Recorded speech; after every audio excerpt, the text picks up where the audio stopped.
Hola, buenos días, chicas. Hoy estamos en un episodio más en Esencia Femenina. Vamos a hablar acerca del cáncer de endometrio. Tengo una invitada especial, la doctora Adriana Vallejos. Ella es ginecóloga y es ginecóloga oncóloga. Tengo el placer de conocerla desde hace 1000 años, ¿verdad? Es colega mía, es amiga mía. Y vamos a hablar acerca de una de las enfermedades más frecuentes que hay a nivel mundial, el cáncer de endometrio. El cáncer de endometrio hoy por hoy afecta a una de 40 mujeres y generalmente está ligada con factores de riesgo, principalmente la obesidad, ovario poliquístico, resistencia a la insulina. Entonces es una enfermedad que nosotros podemos prevenir si nosotros modificamos nuestros estilos de vida. Un placer verte, Adriana, ¿cómo estás?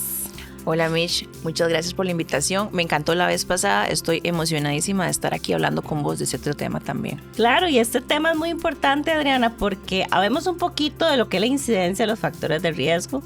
Habíamos leído prácticamente que una de 40 mujeres puede tener cáncer de endometrio, que hay factores ligados a nuestro estilo de vida que están relacionados principalmente con el cáncer de endometrio. Y es que es una enfermedad súper frecuente en países más grandes que el nuestro, llega a ser como primero en mortalidad. En Costa Rica llegan a morir 140, 150 mujeres al año por este tipo de cáncer, que si bien es cierto, no es un 100% prevenible, hasta un 80% más o menos podría llegar a ser prevenible por esos factores de riesgo que ya vamos a hablar.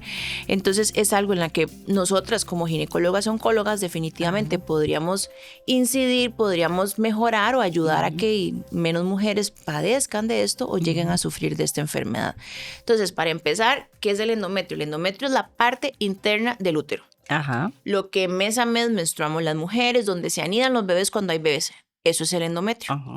Entonces, yo a las pacientes les explico, básicamente ese es un tejido que Dios, la naturaleza, la vida hizo para que anide un bebé mes a mes, y si yo ese mes no me embarazo, ese tejido cae como la menstruación. Exacto, no debería estar ahí.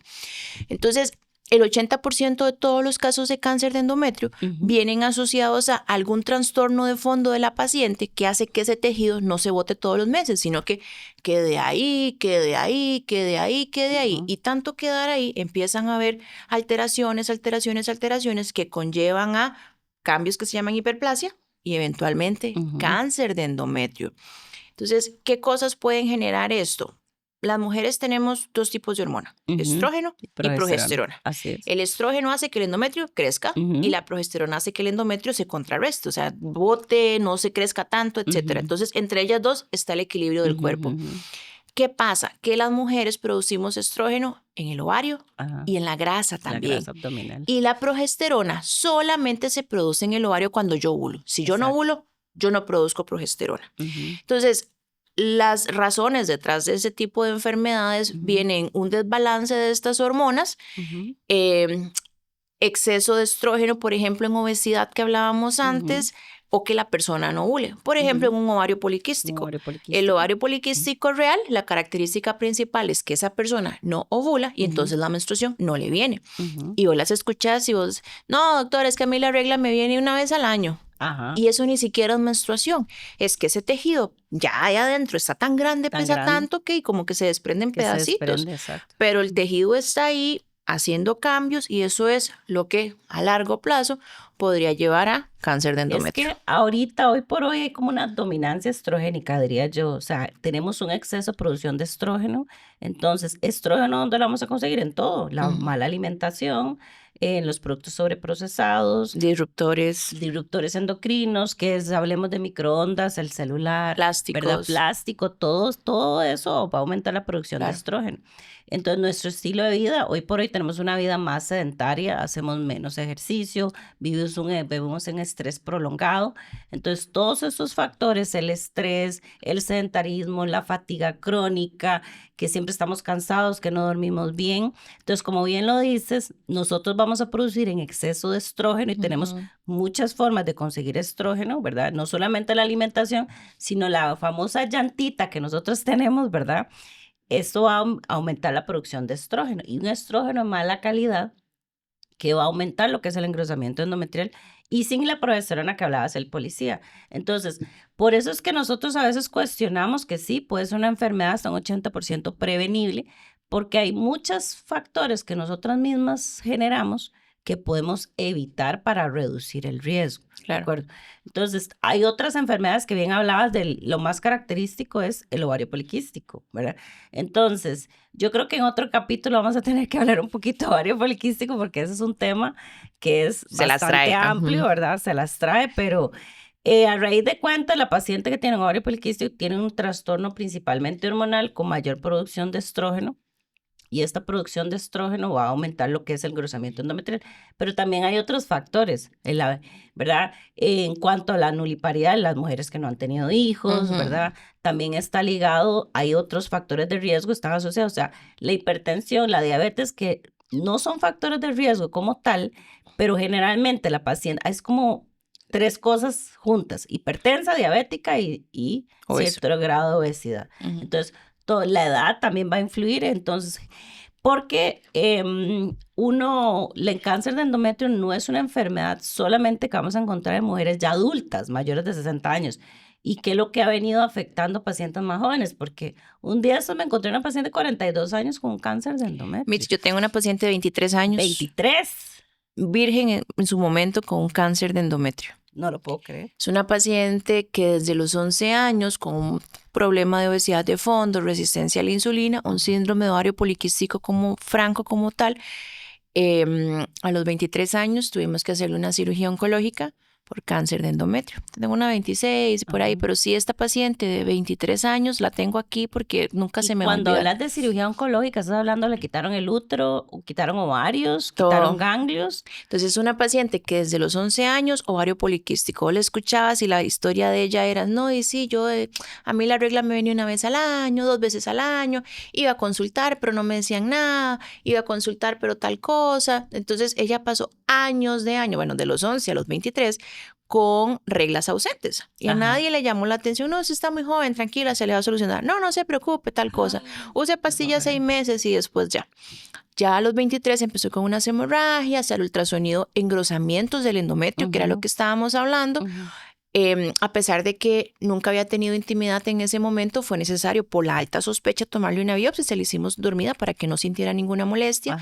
Y el resultado fue un cáncer de endometrio un poquito avanzado, lo cual no nos permitió mantenerle el útero, los ovarios y demás. Entonces hubo que sacarle todo con 23 años por algo que, manejado bien, un ovario poliquístico a los 15, 14 años, nunca debió haber llegado a esto. Entonces, sí, es cierto, el cáncer de endometrio en general es un cáncer de la señora mayor, dice uno, pero es que uno no se puede descuidar en ningún ambiente. Claro. 23 años, imagínate. Claro, 23 años y ya la estás induciendo a una menopausia súper prematura. Demasiado. Con todas las implicaciones que lleva la menopausia. Sí, bastante, muy triste, Adriana. Hablemos un poquito de los síntomas, ¿verdad? Porque ya mencionaste un poquito que esta paciente, ¿verdad? Que no es usual tener una paciente tan joven con cáncer de endometrio. ¿Qué otros síntomas presentan? ¿Dolor pélvico? El sangrado? principal, sobre todo en señoras que ya están en menopausia, sangrado posmenopáusico. Una señora que ya le llegó la menopausia, que tiene más de 1 año sin menstruación, no debe haber ninguna razón para que sangre. Entonces, una señora en la menopausia que sangra tiene que ir a consultar en ese momento. El cuerpo da señales. Esa es una señal del cuerpo. Entonces, sangrados posmenopáusicos, sangrados anormales. Personas que dicen, exacto, por ejemplo, personas con hemorragias, con sangrados súper prolongados, con sangrado fuera de días, son personas que deben ir a hacerse un ultrasonido para ver qué está pasando. Exacto. Personas que entonces en el ultrasonido tienen engrosamientos de endometrio, sospecha. Dolores pélvicos cuando ya probablemente haya un poco más de enfermedad. Sangrados después de las relaciones sexuales, por ejemplo. Cualquier tipo de anormalidad en el patrón de sangrado debe ser una señal de alarma para que yo diga, ok, no necesariamente va a ser en automático un cáncer, pero sí es algo para que diga, bueno, voy a ir a consultar para que el doctor me diga qué es lo que está pasando o me dé tratamiento para que yo no llegue a tener un problema futuro. Y es que es cierto, Adriana, eso que mencionas, el cuerpo habla y a veces nosotras no escuchamos lo que nos dice el cuerpo. Todo sangrado que afecta mi calidad de vida ya es anormal, ¿verdad? Entonces ahí es cuando yo debería empezar a consultar. Y eso que menciona la paciente que está con un sangrado posmenopáusico, a veces lo normalizan. Digamos, a veces uno tiene pacientes, doctor, es que me volvió la regla una vez que se va por 12 meses, no vuelve. Sin embargo, pese a que el cáncer de endometrio no es la principal causa de sangrado posmenopáusico, es lo que nosotros tenemos que Es lo descartar. primero que hay que descartar. Porque a veces hay pacientes que me dicen, no, es que yo estaba usando hormonas, terapia hormonal, por ejemplo, estrógeno, y se me olvidó un día y sangré. Bueno, pero igual. O hay pacientes que tienen un pólipo, por ejemplo, y sangran. Pero siempre, siempre, siempre, como bien lo mencionas, toda paciente que tiene un sangrado después de que la regla se va, tenemos que investigar y a veces eso implica hacer una biopsia. Exacto. ¿Verdad? Entonces, a veces la paciente no quiere hacerse una biopsia porque es que yo me hice una biopsia hace un año y salió normal. Cada episodio de sangrado es un evento nuevo. Sí. Entonces, todo episodio de sangrado, aunque usted se haya hecho una biopsia hace 3, 6 meses, el resultado puede cambiar y puede tener un cáncer de endometrio. O, por ejemplo, hay pacientes, por ejemplo, que se les hace una biopsia y sale negativa, pero existe una sospecha, o sea, no calzan, todo en medicina tiene que calzar, que es lo que yo pienso. Exacto. Todas las piezas tienen que, eso como un rompecabezas, toda pieza tiene que pegar bien, y si no, nosotros tenemos que investigar. Entonces, más allá. a veces uno hace una biopsia y no sale el resultado que uno quisiera o no sale suficiente tejido y uno procede a hacer otro procedimiento como una histeroscopia, por ejemplo. Entonces, de hecho, yo tenía una paciente una vez que igual, una paciente de 65 años, núbil, ¿verdad? Nunca, eso quiere decir que nunca había tenido relaciones sexuales. Me dice, doctora, es que yo manché un poquitito, ¿verdad? Entonces yo digo, no, es que hay que hacerle una biopsia. Es que no, pero es que fue hace 15 días y ya se me quitó. No, es que hay que hacerle una biopsia. Entonces, ella se le hizo una biopsia insuficiente, pero eso que uno le queda la espinita, que por qué sigue sangrando, le hicimos una histeroscopia, que es meter una cámara dentro del útero para ver el útero y la cavidad por dentro, ¿verdad? Es como, yo les digo que es como hacer una gastroscopia del útero, más o menos. Entonces metemos la cámara y vemos el útero por dentro y tenía este tejido blanco como carne de pescado que se desprendía. Y sí, al final la biopsia resultó ser un cáncer de endometrio. Una paciente que hace ejercicio, de hecho tiene 65 años, hace ejercicio, se cuida montones, ¿verdad? Y ella me dice, es que yo no puedo creer que yo tenga eso. ¿Cómo yo voy a tener un cáncer de endometrio si yo me cuido? Yo no calzo dentro de esos factores de riesgo que usted menciona, ¿verdad? Es que eso es importantísimo. Entonces dijimos que eso podría ser prevenible un 80%, porque resulta que el 20% restante de los cánceres de endometrio no siguen esa línea de dominancia estrogénica, tienen otro origen por otro lado, que no tiene nada que ver con la obesidad, con el síndrome metabólico, con la anovulación, nada. Entonces, eso es importante, porque entonces, si no porque yo soy fit y flaca y todo lo demás, no podría llegar a tener alguna cosa. Porque entonces hay un 20% que no siguen esa línea, que igual es un cáncer de endometrio. De hecho, algunas veces se portan un poquito más mal. Más agresivos. Entonces, igual, o sea, sangrado, anormalidades, aunque yo sea flaca, fit, todo lo demás, igual, el mismo camino. No que, o sea, no es que es una salvedad. 80% son este tipo, se llama tipo 1. Tipo 1. Pero un 20% tipo 2, flacas, fit, sin ningún trastorno, sin ninguna cosa, pero las señales de alarma terminan siendo muy similares. Un sangrado raro, un sangrado posmenopáusico, alguna cosa. Entonces, siempre escuchar al cuerpo independientemente de nada. Y definamos el sangrado, porque a veces la gente dice, no, yo sangro y como más, me acuerdo otro caso, yo no sé si usted estaba, había una paciente que íbamos a operar que tenía como 40 años más o menos y tenía una hemoglobina en 8, ¿verdad? Entonces yo le pregunté, cuando uno va a operar a una paciente, uno siempre investiga, ¿usted cuánto sangra? No, normal. ¿Y cuánto es normal? ¿Cuántas toallas utiliza? Un paquete por semana, no, un paquete por día, normal.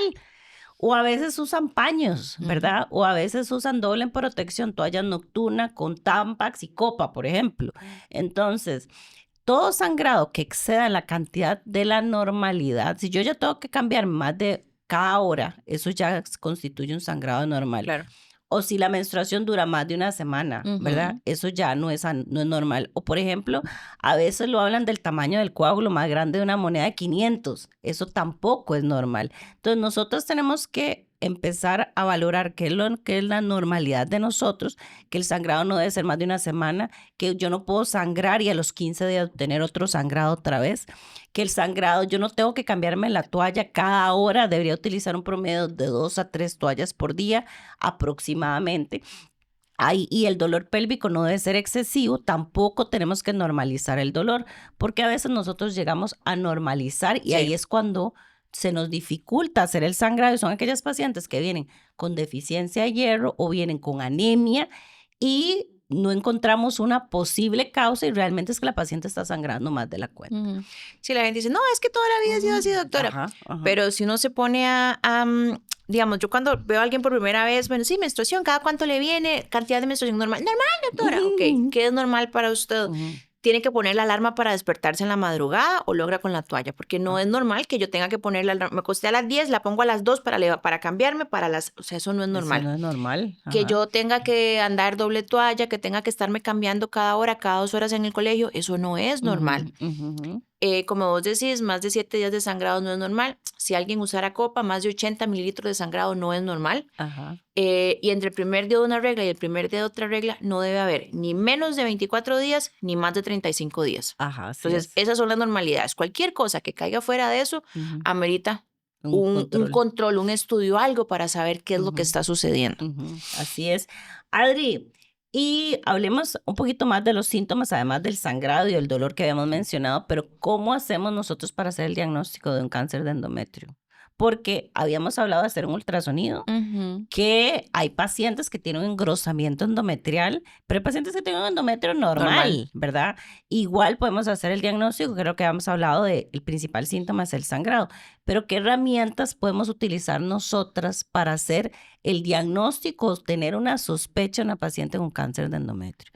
Definitivamente el ultrasonido es un abordaje inicial en una paciente con algún trastorno. Entonces, eso nos permite ver, mira, el endometrio está flaco, el endometrio está delgado, mira, hay un mioma, mira, es que hay un pólipo, es que hay alguna cosa. Entonces, de entrada, ir al ginecólogo para que le revise vaginal, ver que todo esté bien y un ultrasonido.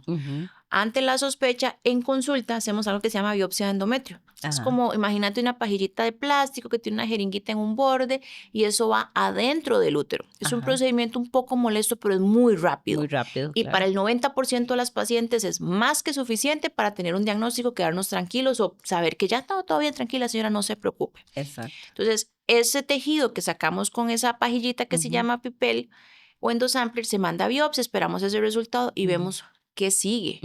Pero, o sea, no hay que tenerle miedo a la biopsia, está bien, no es un procedimiento placentero, pero no es nada al otro mundo tampoco, la gente lo tolera súper bien. Después de eso, como vos decís, podrían venir cosas más, no, es que, señora, no, mire, es que usted sigue sangrando, es que, mire, ese endometrio se ve feo, mire tal cosa. Allá hay como más herramientas hoy en día, como esto, la histeroscopía que vos explicabas antes, que hay histeroscopías de consultorio, que le pueden servir a uno para ya tomar una biopsia más orientada y poder tener ya, señora, ahora sí, 100% tenemos tranquilidad de que todo está bien, puede estar tranquila, no se preocupe. Por ejemplo, todos los sangrados en la menopausia, que todos hay que estudiarlos, un 5 o un 10% van a ser una cosa no buena. No buena. O sea, la mayoría no son nada malo, pero todos deben estudiarse para poder decir, señora, mire, aquí está el papel, no se preocupe, todo está bien. Porque no existe diagnóstico de cáncer si no tenemos una biopsia. Tiene que existir una biopsia y sí, como dice Adriana, la biopsia es un poquito incómoda, pero sí está hecha para hacerlo en un consultorio. Y el diagnóstico es bastante certero. Antes teníamos que llevar a la paciente al quirófano a hacer un raspado, que es un legrado, pero ahorita como ha mejorado que es la medicina y los métodos diagnósticos, con solo un procedimiento consultorio que dura 5 o 10 minutos, podemos hacer el diagnóstico y nos puede ayudar. Sí es cierto que cuando nosotros no nos queda muy claro el diagnóstico, o sea, las piezas no van acorde a lo que vamos pensando, hacemos otro procedimiento que es una histeroscopia, que era lo que habíamos hablado. Pero no existe, nunca va a existir un diagnóstico de cáncer si nosotros no tenemos una biopsia. Siempre tiene que haber una biopsia y la biopsia tiene que decir que es un cáncer de endometrio. Hay otras causas de sangrado y como dice Adriana, el diagnóstico de cáncer es solamente un 5%, hay otras causas, pero es lo primero que nosotros tenemos que descartar. Y más en pacientes que tienen factores de riesgo, que era lo que habíamos mencionado antes. Pero ¿qué otras? Una vez nosotros tenemos el diagnóstico, ok, la paciente tiene un cáncer de endometrio, ¿qué es lo que sigue? ¿Verdad? Son pacientes generalmente adultas mayores, por arriba de los 60 años, ¿verdad? No todas las pacientes se pueden operar, ¿verdad? Hay pacientes que por la condición médica no son quirúrgicas. Entonces, ¿qué hacemos con ese grupo de pacientes? Que nosotros hacemos el diagnóstico, de cáncer de endometrio, ¿cuál es el abordaje que vamos a hacer después de esto? Como con cualquier cáncer, lo primero que uno quiere saber es, ok, ese cáncer, ¿a dónde se ha ido? ¿O está localizado o hizo metástasis o alguna cosa? Entonces, estos pacientes en general les vamos a hacer un TAC para ver si hay sospecha de alguna enfermedad. Eso nos permite a nosotros los oncólogos poder decir, bueno, señora, vamos a ver si se puede operar, vamos no, mire, es que se le fue el pulmón, por ponerte un ejemplo, vamos a hacer alguna otra cosa. Entonces, de entrada se van a hacer algunos exámenes para ver si hay alguna sospecha por imágenes de que ese cáncer se ha ido a algún otro lado. Honestamente, la gran mayoría de las veces, y eso es algo bueno que tiene el cáncer de endometrio, esos sangrados terminan avisándole algo a la paciente y logramos detectarlos en estadios tempranos. Si la paciente es acorde para una anestesia, o sea, nos dan visto bueno para la anestesia, esa paciente debería operarse de entrada. Vamos y le quitamos el útero, le quitamos los ovarios, quitamos los ganglios que hay en la pelvis, aquí en el abdomen, y si en la cirugía nos encontramos enfermedad regada, por decirlo así, quitamos la enfermedad. Algunas pacientes posteriormente van a querer radioterapia, inclusive quimioterapia. Las pacientes que vos decías que tal vez por edad o por enfermedades no se puedan operar, no logren tolerar una anestesia porque es una cirugía extensa, van a recibir radiación con el objetivo de ayudarles en ese proceso, de intentar un proceso de cura y demás. Todo esto va a venir muy de acuerdo a en qué estadio estaba el tumor de esa paciente. Opciones tenemos para las pacientes que han tenido ya un diagnóstico un poco más tardío con metástasis, pues siempre existe la quimioterapia de entrada también, que eso les va a ayudar mucho. La medicina ha avanzado tanto y todos los días hay tantos descubrimientos nuevos. Ahora tenemos anticuerpos monoclonales como inmunoterapia, que son tratamientos muy dirigidos al tipo de tumor que tenga cada paciente. Entonces, el pronóstico en general de esas pacientes que tienen cáncer es muy bueno. Pero lo importante es, obviamente, entre más temprano, detectarlo muchísimo mejor. Sí, así como decías, ¿verdad? La ventaja del cáncer de endometrio es que el 70% lo encontramos en etapas tempranas. Etapa 1, sí. Yo siempre les digo que es el cáncer. Si uno tuviera que escoger, ¿verdad? Un tumor maligno, si usted le dice, usted tiene que escoger uno, no le queda de otra, tiene que escoger, el que hay que escoger es este. Sí. ¿Verdad? Porque es el que nosotros vamos a encontrar en más de un 70% de etapas tempranas, etapa 1, ¿verdad? Que es muy raro que se vaya a otro lado. Es muy raro que se al pulmón, al cerebro, al hígado. Es rarísimo encontrar un cáncer de endometrio que se vaya a otros órganos. Puede irse a ganglios, por ejemplo. Pero aún así, en el escenario más feo, digamos, que se vaya a los ganglios que están a nivel de la pelvis o los ganglios que están por encima del ombligo, tiene tratamiento. Exacto. Y es un cáncer curativo. Raramente lo vamos a encontrar más arriba, por ejemplo, en el epiplón. Yo nunca he visto un cáncer de endometrio en hígado, por ejemplo. En pulmón menos, ¿verdad? Pero a menos que tenga otro nombre, que no sea un cáncer de endometrio, que es el más frecuente, que sino que tenga otro tipo de nombre, que sea más agresivo.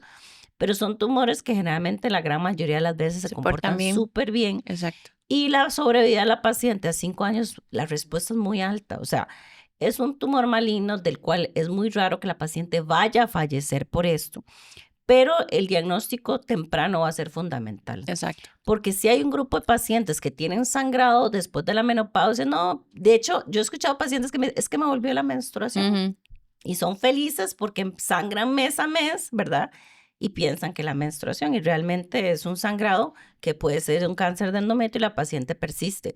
Entonces, inclusive en estos escenarios yo tuve una paciente que duró 1 año para consultar y el tumor no estaba tan avanzado. Esto no es que nos da permiso de no consultar, ¿verdad? Porque aunque sea un tumor que de buen pronóstico y el diagnóstico es temprano y es muy raro que haga una enfermedad metastásica, hay que tratarlo, ¿verdad?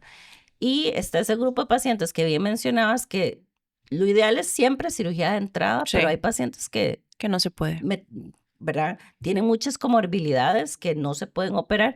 Igual aún así este grupo de pacientes también tienen opción de tratamiento, ¿verdad? Entonces, esto es algo muy importante porque es un tumor que nosotros podemos diagnosticarlo. El diagnóstico se puede hacer de oficina o principalmente en el consultorio y tiene una tasa de curación altísima. O sea, es que hay 2 cosas que quería como comentar como para que quede claro. Bueno, en cáncer de endometrio Ajá. también existe, es como uno de los más avanzados que tenemos en cuanto a medicina genética. Entonces, Ujú. cuando operamos a esa paciente, a ese útero se le hacen unos estudios de los Ajá. genes para saber cuál es el comportamiento genético de ese tumor, para saber esa paciente en específico cuál es su riesgo de que ese cáncer le regrese, no le Regrese. regrese. Entonces, eso ahora, o sea, eso es una cosa maravillosa que tenemos, Ujú. que es muy nuevo y que es una clarísima evidencia de lo que ha avanzado la La medicina, porque eso medicina. es algo que viene en auge y que ha agarrado poder en el último año, Ujú. 2 años, pero es algo interesantísimo que estamos haciendo en Costa Rica, que eso es muy Exacto, importante. sí. Y a Em, nivel institucional. Así, exacto, Exacto. exacto. Y entonces eso nos permite demasiado en cuanto a mejoría de la Ujú. sobrevida de esa paciente aún. Ujú. Eso es uno. Y una cosa nada más que quería comentar, pensando en las pacientes jóvenes, es que si yo detecto ese cáncer en estadios tempranos Ajá. o inclusive en etapa precancerígena Ajá. y esa paciente, por ejemplo, no ha tenido sus embarazos o quiere un Ujú. embarazo, hay ciertas cosas que se pueden hacer en un grupo de Ajá. pacientes que Ajá. permiten manejar el cáncer sin quitarle la fertilidad. Ujú. Ujú. Entonces, también es bastante frecuente para nosotros hacer ese tipo de situaciones. Entonces, se detecta el cáncer. Obviamente, tiene que ser un cáncer que esté Muy temprano, temprano. que las Ujú. imágenes, el TAC, la resonancia salgan que no hay evidencia de que se dio para ningún lado, que es un cáncer de este que dijimos tipo 1, Uno. Ajá. que responde a los estrógenos. Entonces, le damos cierto tipo de medicamentos Ujú. hormonales, la hormona, la progesterona, que dijimos que Ajá. contrarresta. Cada 3 meses aproximadamente le estamos haciendo biopsia, pero son pacientes que potencialmente podemos decir, bueno, se le quitó el cáncer, Ujú. señora, embarácese, se pueden embarazar, Ajá. tienen su bebé y ya después hacemos el tratamiento de ese cáncer. No, y eso es importante, Adriana, porque digamos, ahorita, y es súper importante porque hoy por hoy las mujeres están postergando mucho la maternidad, Exacto. montones. Entonces, a mayor edad, mayor riesgo, ¿verdad? Hay muchas comorbilidades, hipertensión, diabetes, síndrome de resistencia a la insulina, síndrome metabólico, etcétera. Entonces, son más propensas a Ujú, tener un cáncer de endometrio temprano, ¿verdad? exacto. Entonces, no solamente la criopreservación, que la paciente congele los óvulos, que es lo que uno les recomienda, sino que tienen riesgo de tener un cáncer de endometrio y eso es una posibilidad también. Ahora, este manejo conservador del útero no es para No, todas no las es para pacientes, todas. ¿verdad? Es un grupo específico de pacientes, tienen que tener tumores muy, muy tempranos que no tengan compromiso de otras partes del Ujú, útero, por decirlo así, que sea superficial, por decirlo así. Y ese sí, hay que hacer un muestreo cada 3 meses, o exacto. sea, una biopsia. Es una biopsia, Prácticamente hay que sí. hacer una biopsia y darle tratamientos hormonales, que es la parte que hoy mencionabas, que era la progesterona, para tratar de hacer una reversión. Pero sí es importante que la paciente, en el momento que hay una reversión del tumor, se Ajá. embarace y luego sí hay que proceder a Con la quitar el cirugía, útero. exacto. Sí, o sea, no es que la cirugía no se puede, no hay que quitarla porque una vez que usted haga el diagnóstico de cáncer, el cáncer siempre existe, ¿de acuerdo? Lo que se está tratando de hacer con este grupo de pacientes es tratar de revertir un poquito la enfermedad para que la paciente pueda De embarazarse forma segura. de forma segura sin que la enfermedad avance a otros órganos, pero el tratamiento siempre hay que hacerlo. Sí, O al sea, el final se opera tratamiento igual. hay que operar, o sea, hay Sí. que hacerle la cirugía y más o menos cuánto tiempo, porque yo puedo decir, bueno, por ejemplo, yo puedo decir, bueno, yo tengo un cáncer de endometrio, me quiero operar, me quiero embarazar, no logro embarazarme, ¿cuánto tiempo le vamos a dar a esa paciente? Porque no le voy a dar 10 años, por No, ejemplo, porque sigue teniendo un cáncer ahí medio latente que está suprimido, por decirlo así, por tratamiento hormonal que yo le ujú. estoy. Entonces, ¿cuánto tiempo le voy a dar a esa paciente para que logre embarazarse? Sí, eso es importante. Ajá. Gracias a, pues, a la vida, ahora tenemos también como el centro de reproducción a nivel Ajá. institucional, colegas que se dedican a eso que nos ayudan muchísimo, pero sí la idea es que en el primer año, primeros 2 años, ojalá Ajá. ya podamos hacerle la cirugía oncológica a esa Ajá. paciente que acaba de tener su bebé, es como que se recupere de su Ujú. posparto, que salga de su cuarentena, Ujú. de su bebito pequeño, pero la idea sí es operarla pronto. Exacto. Sí, sí, pronto uno recomienda, no son 10 años ni 5 años, ¿verdad? Es tratar de que la paciente logre embarazarse pronto para Ujú, completar su cirugía y obviamente modificar estilos de vida, claro. ¿verdad? Entonces, tenemos que ir cerrando, ¿verdad? Entonces, lo más importante es que el cáncer de endometrio es uno para mí, ¿verdad? En un 80% yo sí pienso que es una enfermedad prevenible. De hecho, yo le digo enfermedad porque hay varios factores de riesgo que me van a poder provocar un cáncer de endometrio que lo ideal es que la paciente nunca llegue al cáncer de endometrio, porque este tipo de cáncer que nosotros hablamos generalmente puede tener un crecimiento endometrial que se llama una hiperplasia endometrial. Entonces, como que el cáncer va avisando. Primero Exacto. yo les digo, usted primero tiene el endometrio grueso. Luego tiene el endometrio grueso con células ahí como que se ven como medias raras, que no tienen atipia todavía, o sea, que no tienen datos de premalignidad aún. Luego pasamos a células con atipia, que ahí sí, yo tengo hasta un riesgo de un 30 o un 50% que se me convierte en un cáncer, y luego hasta el cáncer de endometrio. Exacto. Entonces, prácticamente este tipo, que es el 80% que hablaba la doctora, lo podemos prevenir modificando conductas, tomando progesterona, por ejemplo. Entonces, lo más importante es eso. Si nosotros queremos hacer un cierre, hay que hacerle caso al cuerpo. Nuestro cuerpo siempre avisa, y a medida que uno va aprendiendo más en medicina, porque es una carrera que realmente uno nunca deja de estudiar, yo pienso que hay muchas cosas que si nosotros le escucháramos a nuestro cuerpo nos daríamos cuenta y podríamos prevenir este tipo de enfermedad. Así como la vez pasada hablamos del cáncer de cervix, podemos prevenirlo con una vacuna. Con este tipo de tumor nosotros podemos prevenirlo modificando nuestros estilos de vida. Sí, es cierto, hay un 20% que no se puede hacer nada, ¿verdad? Pero la gran mayoría de las veces lo podemos prevenir. Entonces, Adriana, si pudieras darle un cierre a estas pacientes que nos están escuchando acerca de cambios en nuestro estilo de vida y con este tipo de tumor, que si bien es cierto, no es como un cáncer de mama o un cáncer de cervix, es una enfermedad que es bastante frecuente.